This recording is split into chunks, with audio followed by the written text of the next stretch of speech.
Did you know that the way you express yourself in your scholarship essays can be the key to your future success? Rahel Mugasha is here to share the ultimate tips for writing powerful essays that stand out. She'll guide you on how to weave your extracurricular activities into your essays, showing the real impact you've made. Crafting this kind of essay can set your application apart, making it shine among thousands of others, exactly what admissions officers are looking for.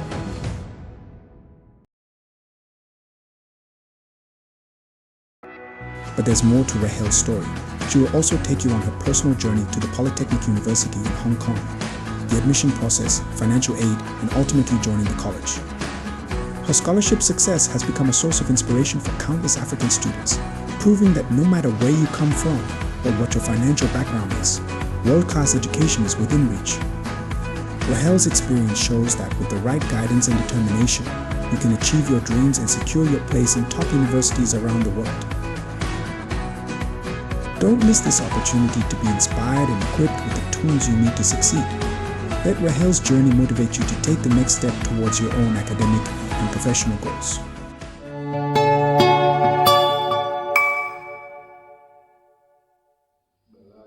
Okay, so I'm trying to share my screen, and you let me know if you can see my screen. Can you see my screen? Can anyone see my? Oh, great, great. Okay, I can see the reactions. Okay, so my name is Rahel Mugasha, and I study at the Hong Kong Polytechnic University. I'm upcoming sophomore. I'll be doing my second year when the university opens, and I'm doing aviation engineering. And yeah, and just to make it clear, I know two languages, English and Swahili. So feel comfortable to use any I can understand. Okay, so today we're going to discuss about three topics. So first, it's about extracurricular activities, and the second thing it's about essay writing, and the third thing is about universities in Hong Kong and PolyU in specific. Actually, I'll talk generally about the universities in Hong Kong, and I'll provide more details about PolyU because I'm from PolyU, and yeah, I know much about it. And yeah, so let's get started about the extracurricular activities. So, um, extracurricular activities are in activities that are performed outside the realm of the normal school curriculum. So, like, you don't need to like pass extracurricular activities for you to graduate or something. It's something extra, which is not mandatory requirement for you to like graduate or something, but they do matter a lot when it comes to university applications. And so I'll just discuss a bit of like types of extracurricular activities. These are like not everything, but it's like some sort of examples. So the first is like volunteering and community service.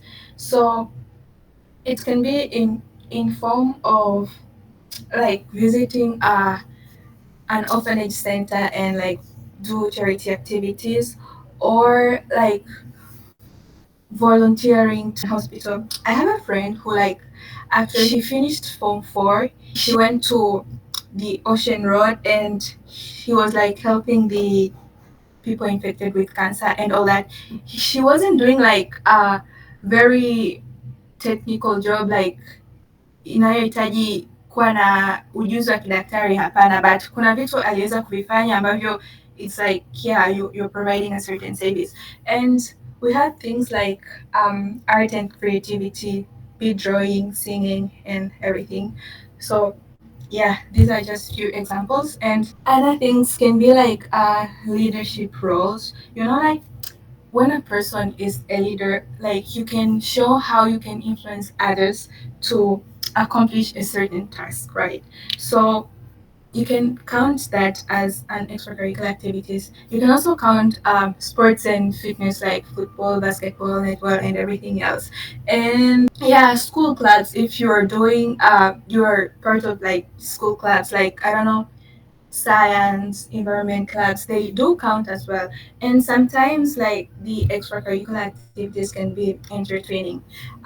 For example, I have another friend who was like, he was part of environment club or something like, yeah, environment club. And um they used to like do like community service things, like they'll go out, clean the roadsides, or maybe they'll prepare a conference and like invite local community which is surrounding them, and like they'll give more them information about climate change and all that. So it's like, yeah, it was like a community service at the same time, like you're helping out to clean the environment and everything like that. So yeah, these are just few examples of um extracurricular activities. So extracurricular activities do matter a lot because they show you the part of you outside the academics. So like maybe many people can get good grades and like can be qualified to receive a certain financial aid, but again, showing that you're not only good inside the class but also outside the class can give you more advantage. That's why participating in extracurricular activities is very important. Academics do matter, but extracurricular activities do matter as well. I hope you're following, right? You can hear me, right? Okay. Oh, great. Great. Okay. Um, so, yeah, these are just importance of extracurricular activities. And one thing to note is universities like need to know you when you're inside the class and outside the class. So like you can demonstrate your abilities and your personality outside the class by maybe showing like them which extracurricular activities you've been participating and all that. So yeah. So this is just a tiny part about extracurricular activities. And now I'll be talking about the application essays. Okay. Okay. I'll just read this out loud. Okay, so um college application essays provide a unique opportunity for students to showcase their individuality. So, the application essay can help you stand out from other applicants with similar achievements and extracurricular activities. So, like, what matters most in a way, it's the way which you present yourself in in the um in the essay. So it's like maybe the how do I call them, the maybe academic registry or like anyone involving like recruiting new students. They'll be able to see you to see maybe your transcripts and your grades, right? But to know your personality, um, this is the chance where you get to express yourself. You get to tell um, your university, okay, this is the kind of person, and this is the kind of person I am, and like I think with my personality I'll fit with your university. So it's quite a unique and special part of university application. And okay, so here are some of the things which you really need to consider when writing your essay. First and foremost, you need to understand the essay prompt. Like, make sure you understand the question, what it really means. You can read the question and maybe try to rewrite it in your own words, and just make sure you understand the prompt, because if you don't understand that, it means that your essay will is likely to be like off track, and this is like a pitfall. Like if you go outside the track of the essay, the chances of being picked is like less. You may not be like picked for that university. And after understanding the prompt of the essay question, you also need to brainstorm ideas. Like just try to figure out how you're going to answer that question. Maybe you can like reflect. Oh, sorry, I think there's a um I missed a certain word here. You can hello. Okay, thank you. You can reflect a certain experience which has been significant in your life and try to explain it, or consider challenges, achievements, and passions, or think about what makes you unique. Okay, so I'll just show you examples of essay questions, and yeah, and I'll go back to the previous slide and try to elaborate it more. So like for example, the very last question, like discuss an accomplishment, event, or realization that sparked a period of personal growth and a new understanding of yourself or others. Okay, so first of all, you need to make sure that you understand this question. What do the marker expect you to um, include in your essay? And then you like try to brainstorm, okay, according to this question, like maybe I'll need to find a certain life experience which was significant to me and analyze how it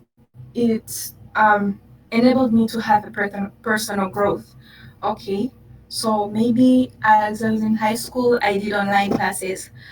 Maybe what were the challenges, what were my achievements, and how did it make me to grow personally. So yeah, this is like a rough idea on how to approach the question. Yeah, so after brainstorming and like know what you need to write, then you can like start crafting your essay. And so yeah, okay, how to write your essay. As you all know, an essay starts with an introduction. So, yeah, you have to start with an introduction. And one thing which is very important in the introduction part is like you need to make it interesting. Start with a hook which will spark curiosity to your reader so that he or she can be interested to um, read your essay and to know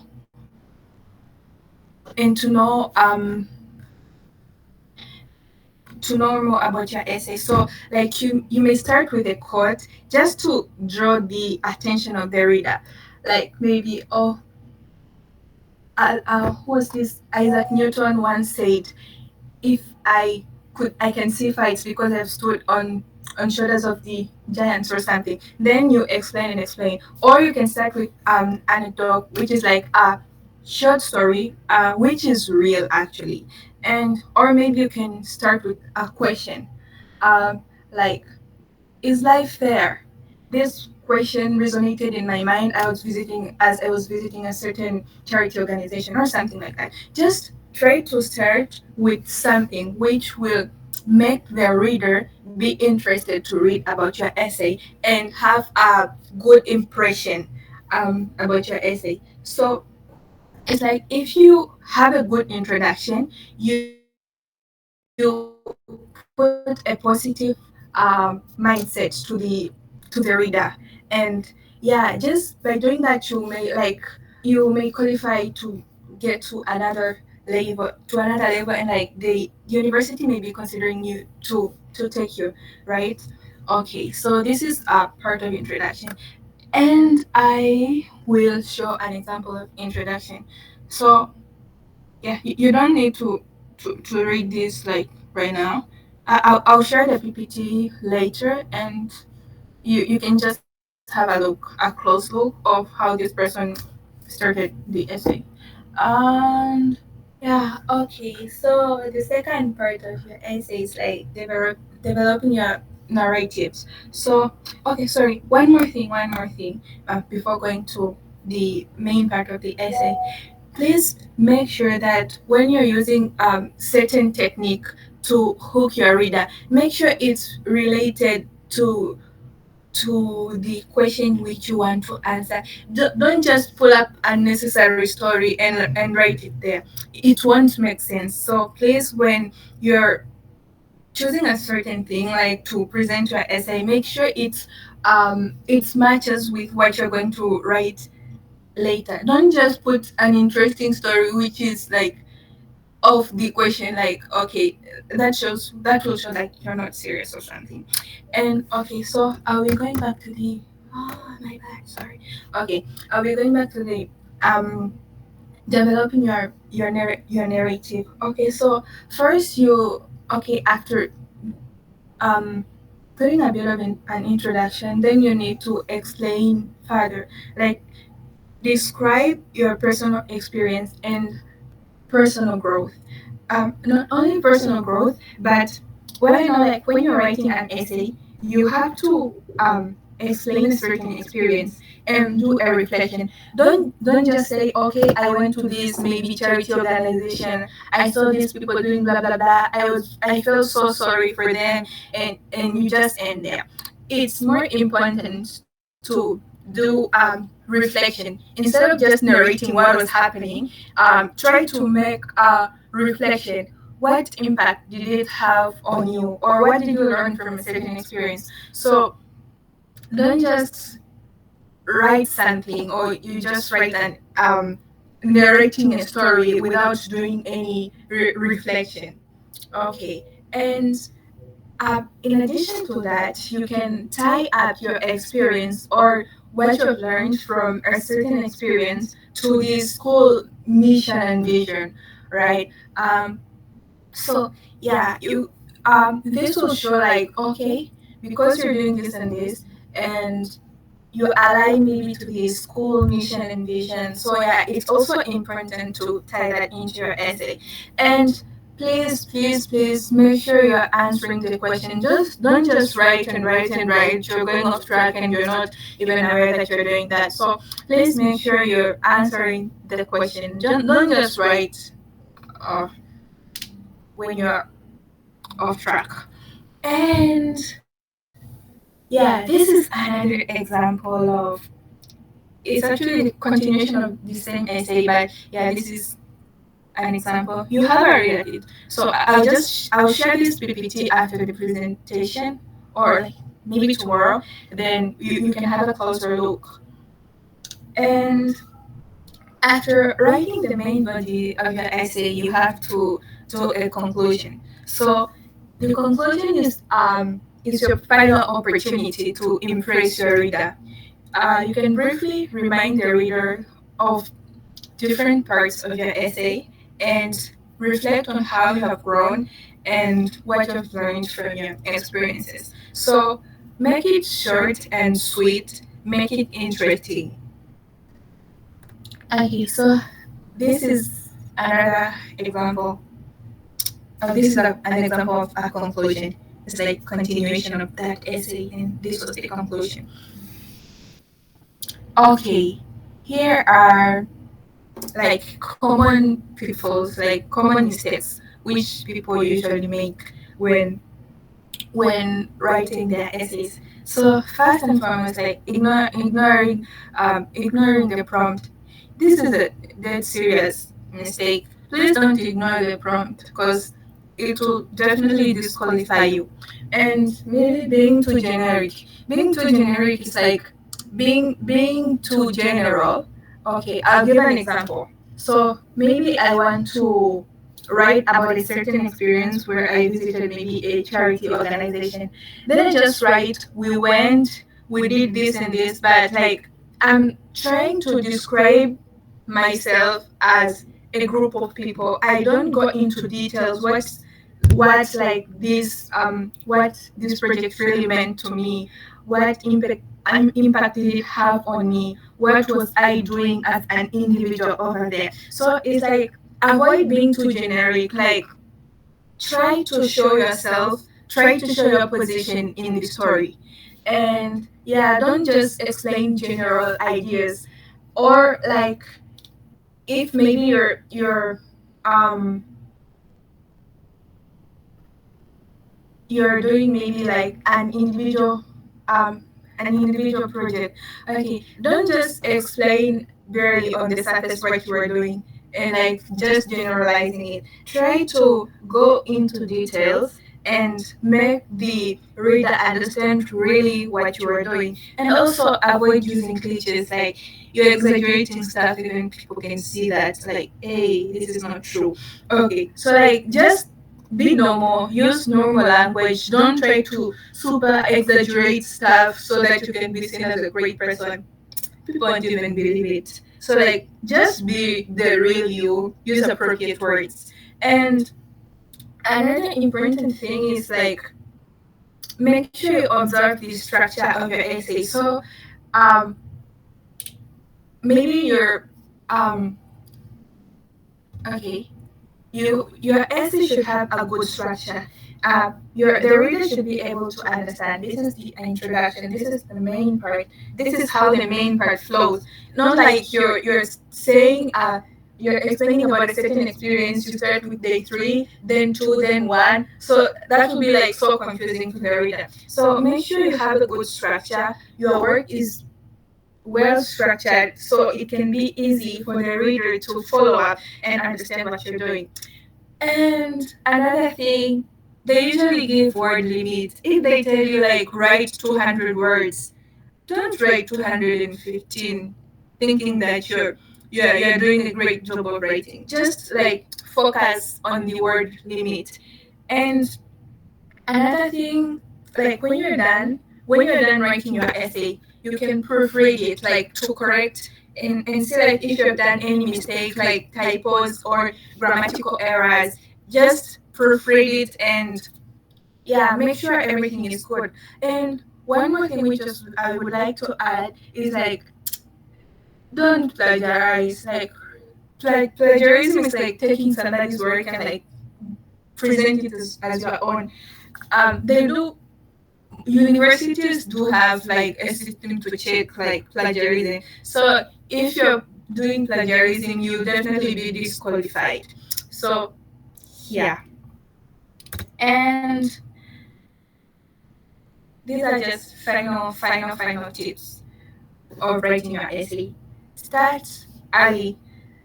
Like please do it early. Don't do it at the very last minute.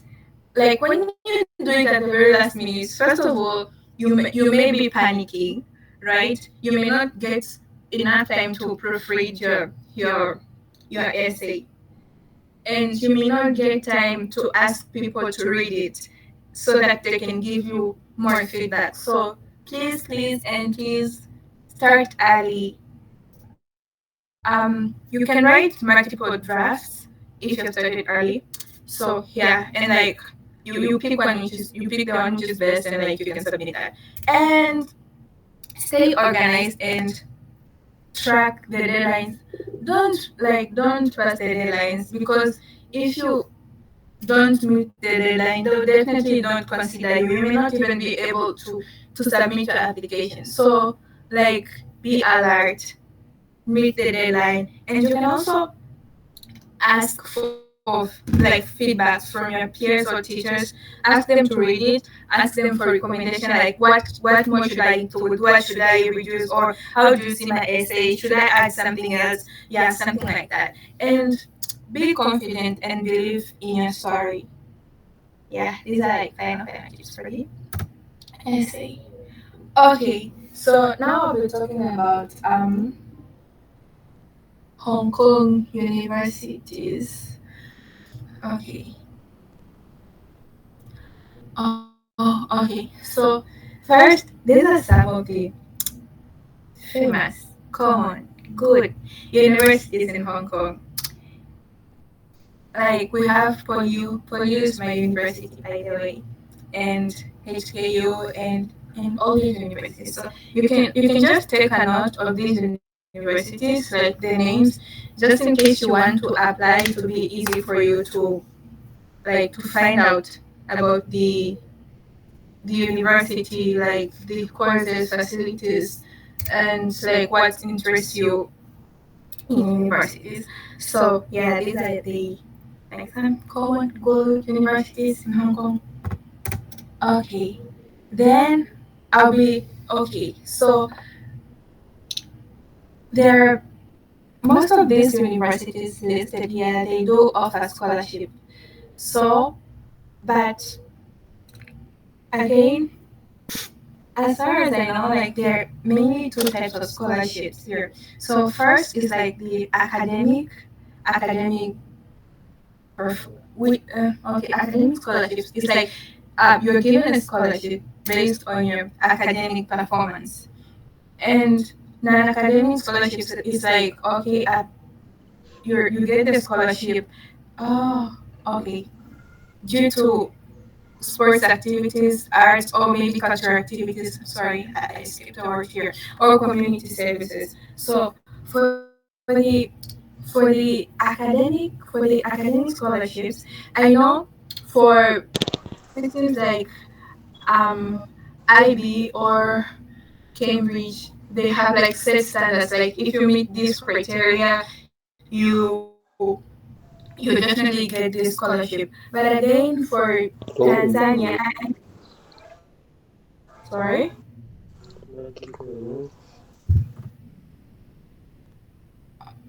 pardon, can you come again, please? Okay, I'll continue then. Okay. So I know for some countries like should I call them famous countries? I don't know, but I know for some countries, the their education system is like recognized. Okay, not recognized, but it's known by some universities. So they'll just tell you like if you can get this and this and this score, you can get this and this amount of scholarship. But I tried to check from my university, specifically for Tanzania, I couldn't find like specifications like if you get division 1 point this and this and this is the amount of scholarship given. But again, if you have a good academic performance, you can submit your results like your mock exams, your how do you call it? Or terminal exams and your final exams. If you have good grades, they'll definitely consider you for scholarship. And like for this academic scholarship, um, they'll automatically consider you for that scholarship. Like as you're applying for it, you don't need to do a separate application for it. Like they'll consider you automatically. But for the non-academic scholarship, it's like you have to provide a proof for it.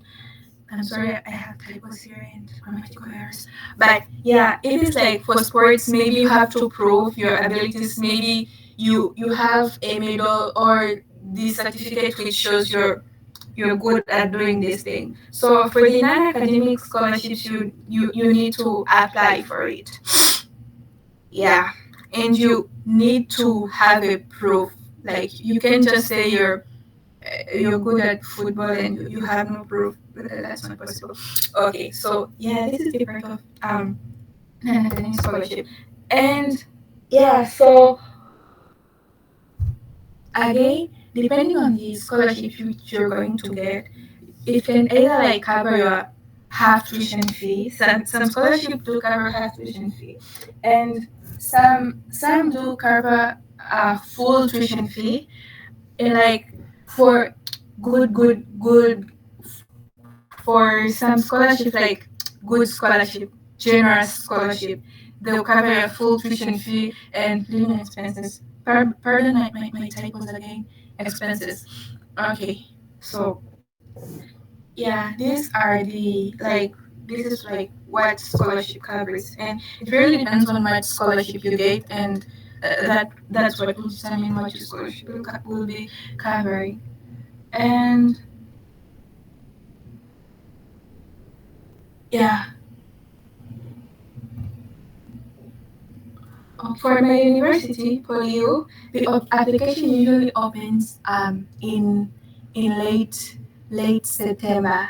For last For last year, it opened in 21st of September. I haven't seen the opening of application for this year, but it should be in late September.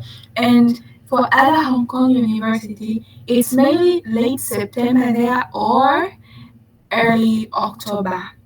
Yeah, and early October, yes, early October. Sorry, and like before um doing your application, uh, kati ya vitu muhimu ni kuwa na an ID number. If you're 18, please make sure you have passport or number NIDA.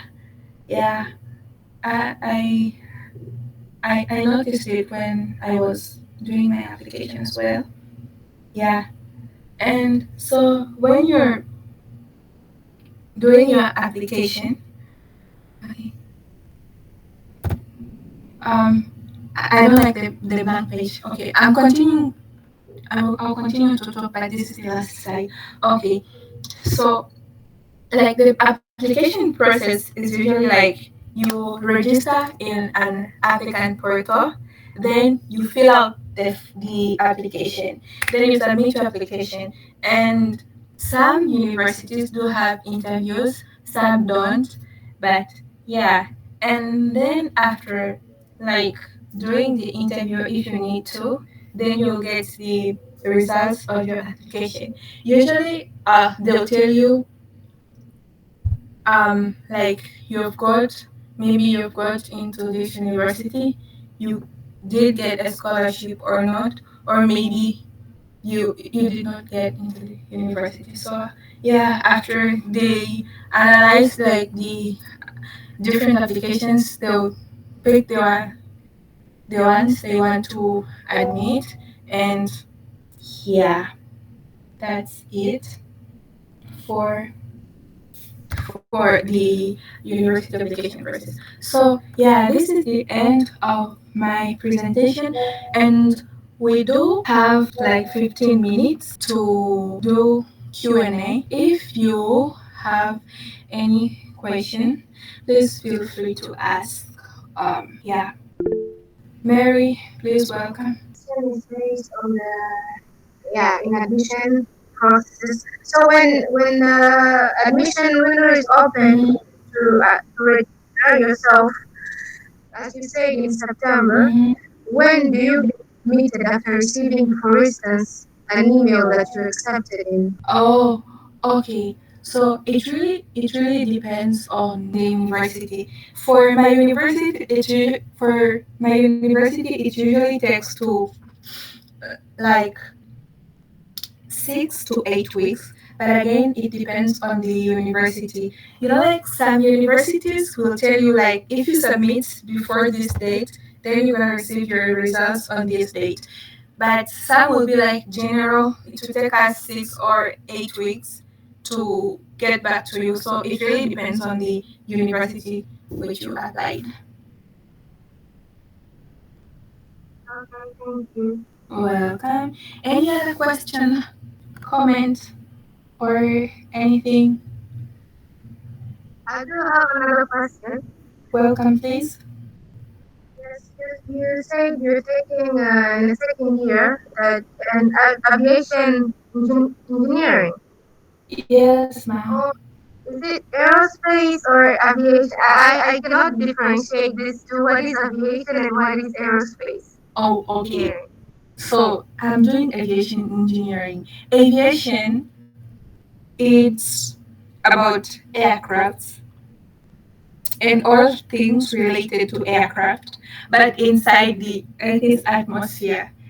Yeah, it's like inside the Earth's atmosphere, not out of the space going to the moon. No, it's like inside the atmosphere. So when you get your third year, when doing my course, you either choose to deal with aviation engineering, which is more um, like it deals with the mechanics of how aircrafts work, or you can choose to go for air transport engineering, which is more of like airline operations, how the how the airport works, how maybe the control tower works. So yeah, it's mainly related to aircraft, but inside the atmosphere. That's aviation engineering. I mean, does your university Polygu offer aerospace engineering? We do have aviation engineering for bachelors only, but I know for masters and PhD they do have aerospace stuff, but for bachelors it's mainly aviation. Though like in aviation you also like learn it won't be a major part, but you can also choose an elective about aerospace or maybe rocket science or something. Yeah, but for bachelors, it's mainly focused on aviation, like inside the atmosphere. So, and my final question is based on the Mm-hmm. essay. Mm-hmm. Yes. Popular mission in writing an essay, we should not do critics and all that stuff. We should be prompt and whatever you Mm-hmm. express, I understand and appreciate. But my question comes, for instance, in the Nanzana story, maybe you put a quote of somebody say, can you use word like quote unquote, or maybe can you use a Swahili word just to make uh, an essay have a flavor or something? Are those things prohibited in writing an essay? I think um, you can use quote like you can quote something if it will relate to your essay, but I would suggest just stick to English. Like don't try to mix up languages, because likely the one who will be reading the essay doesn't know English and they'll probably instruct you to use English. So I would encourage you to stick on English. Otherwise, like if you want to include a short story or quotation or something, like you can do it, but make sure it's related to your essay. Okay, so things like parables, proverbs, or language of speeches are allowed in essays, right? Are allowed as long as you can make them fit in your essay. You're allowed to do that. Like you can be poetic as much as you can. Just make sure you're in the right track. Okay, thank you. Those were my questions. Welcome. Okay. Any other question, suggestion, anything more? Welcome, please, Daniel. Okay, so if I heard you well, the other time you said that there is an increment in the amount of scholarship if you are consistently doing better in your academics, or Yeah. So actually, I know for curriculums which are for international curriculums which are like worldwide known, like Cambridge and IB, they are very specific. Like if you get this grade, this is the amount of scholarship you're going to get. But again, for um, a, like the curriculum of our country, Tanzania, it's not like known by many parts of the world. So like if you can show like you have good academic performance, I can't tell you how much like they'll exactly give you, but again you can get a good financial aid if you show that you have been consistently good in your academics. Yeah. Have I answered your question? okay, yes, you have. Thank you. Welcome. Any other question, suggestion, recommendation, comment for the rest of the time? We actually have 9 minutes. Kelvin, please welcome. Kelvin, please unmute if you want to say something. Sorry, I asked if Oh, you see someone as especially you, it is necessary for you to have a license for aviation engineering. Come again? Is it necessary for you to have lessons in aviation engineering, or just you finish up your course and then you start to do the work? Okay, let me try to rephrase your question. Are you asking if you want to join aviation engineering, you need to have a background, like you took a certain course which is related to that? Is it your question? No, I ask you for someone who have completed the course of aviation engineering.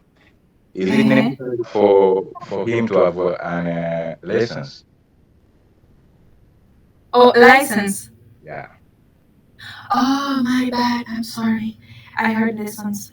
Okay, so actually, if you don't need to have a license to complete to get your degree, but what I know, if you want to be an aircraft engineer, if you want to be an aircraft engineer, you need to have a license for that. An aircraft engineer is like, okay, the person who allows an aircraft to take off. Like, if an aircraft engineer doesn't sign a certain certificate, an aircraft won't be allowed to take off. So if you want to be that kind of a person, you you definitely need to have a license for that. But if you're like, okay, you want to do your masters, or you just want to work on any other aviation related work, but not an aircraft engineer, you can do that without having a license. So yeah, it really depends on what you want to do after graduation. That's what will determine if you need to get a license or not. Yes, Calvin, if you want to continue with your question, welcome, please. I got you, but I ask, is it expensive for getting it? Getting what I the mean, I mean, like for someone to have a license, is it costful or just something that is offered by the university? um to get a license, I think you have to undergo other trainings as well. But yeah, is it expensive? I'm not sure, but I know it's not part of your bachelor's course. Okay, thank you. I just asked for that. Okay, welcome. Mary, please welcome. Yeah, my other question will be on the aviation engineering as well again. Mm-hmm. So when you study aviation engineering, you said you study about aircraft operation. Kurachuma. Mtabwera kuletu. Um, Dr. Amemba. Hazo, please mute Mama kuchuma yourself. nini na ushadidio. Akofa fanye. Uh, Oh, ya. Dr. Oh, thank you. Mary, please continue. So about aviation engineering, you say it's about operations about aircraft in the Earth atmosphere, right? Yeah, inside the Earth, right? Not in the And space. mm, So my question comes, do you have like specific lessons, maybe like, or maybe what I'm asking is that, for instance, there are studies about engines, aircraft engines, and study about piloting. Is it within the aviation engineering, or it's something yeah, different? Or building aircrafts? Is it within the aviation engineering, or yes.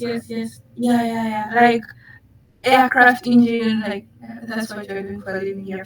Yeah, like if you decide to mainly focus on aviation engineering in your third year, like about the how aircraft works. It's like you generally learn how like maybe engines, aerodynamics, like yeah, you learn that's included in your syllabus. Like learn how different components of the aircraft work. even how to build them, even fly them, right? Actually, flight school is another thing, Okay, okay. but making an aircraft that's what you're focusing on, and at least and to understand how it works. Uh, yeah, Joseph, Lord.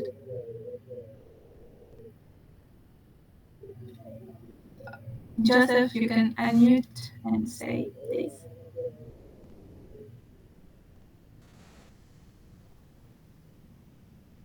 Okay. Can you? Hello. Yes, please. Can you hear me? Hello. Yep, yep.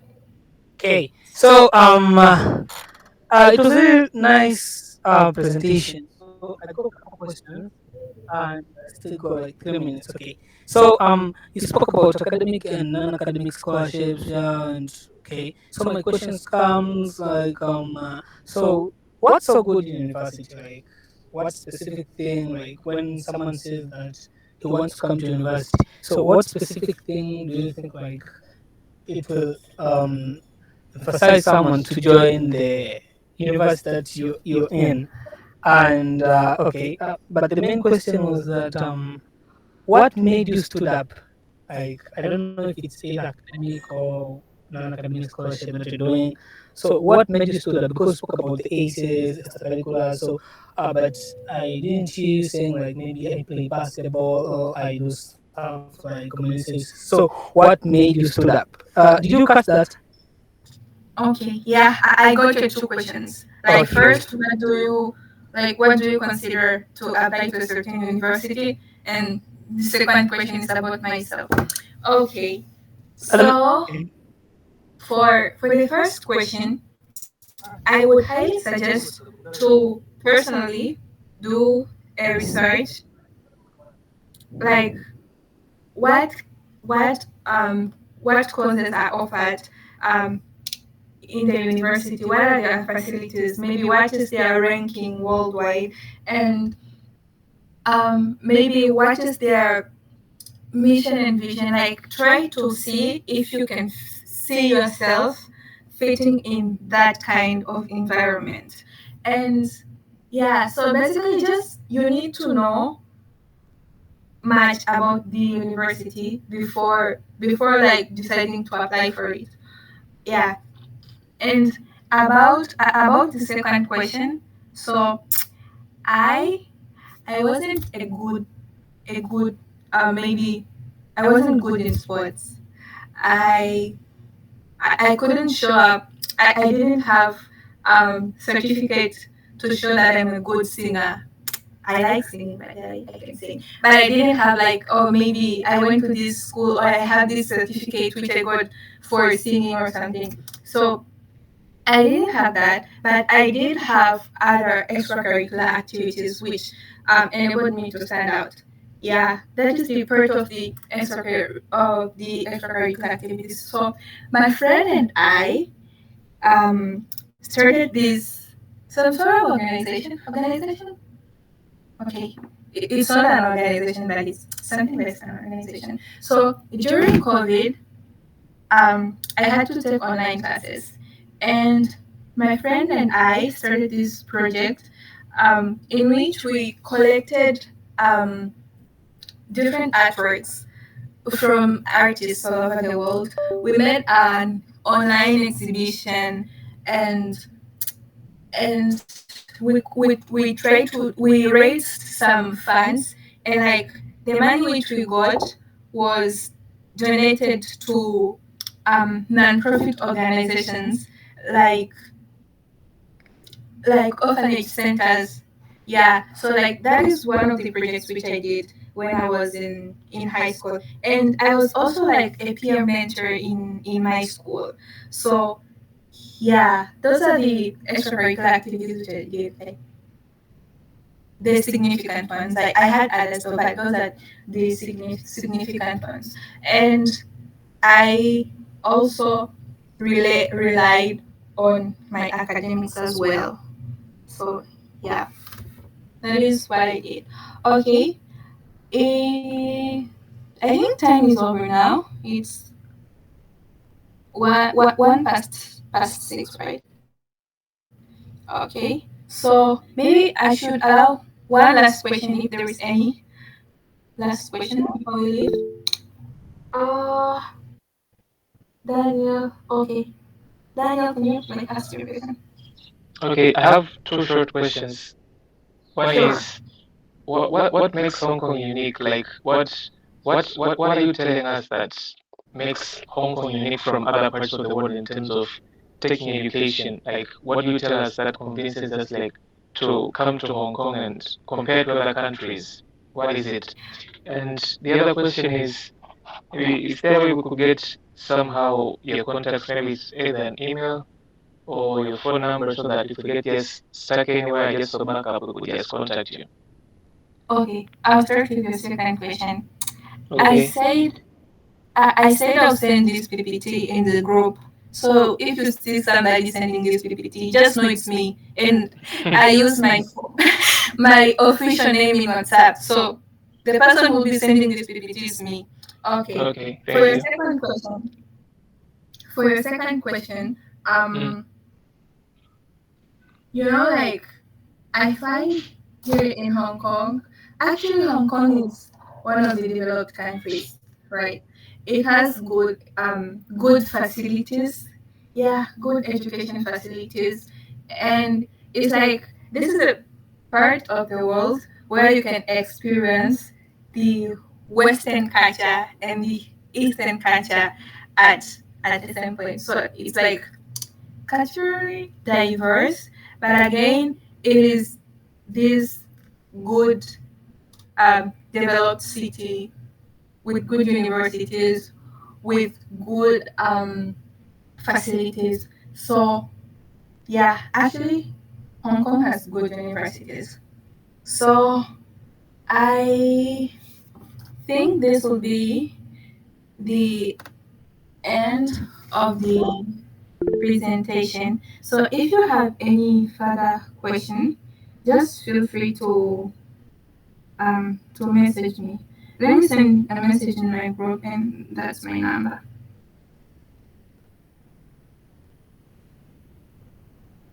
Okay, so we can end here for today, and yeah, feel free to leave right now.